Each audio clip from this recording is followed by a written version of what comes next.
కొందరు అల్పాహారంలో అన్నం తీసుకుంటారు. అన్నం తినడం వల్ల ఏమవుతుంది? దానివల్ల ఉపయోగాలు ఏంటి అనే దాని గురించి చూద్దాం. అన్నంలో పీచు పదార్థాలు ఎక్కువగా ఉంటాయి.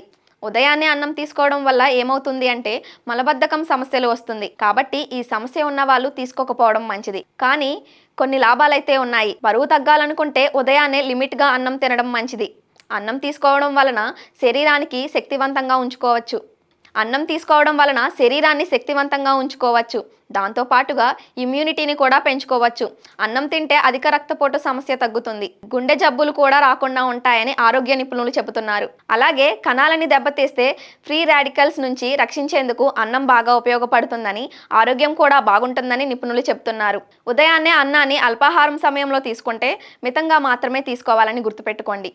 అలాగే అల్పాహారం తీసుకునేటప్పుడు కొంతమంది తప్పులు చేస్తారు. కొంతమంది అల్పాహారం తీసుకునేటప్పుడు ఆలస్యంగా తీసుకోవడం లేదంటే స్కిప్ చేయడం వంటివి చేస్తూ ఉంటారు. అది అస్సలు మంచిది కాదు. ఉదయం అల్పాహారం తీసుకునేటప్పుడు ఖచ్చితంగా టైం టు టైం తీసుకోవాలి.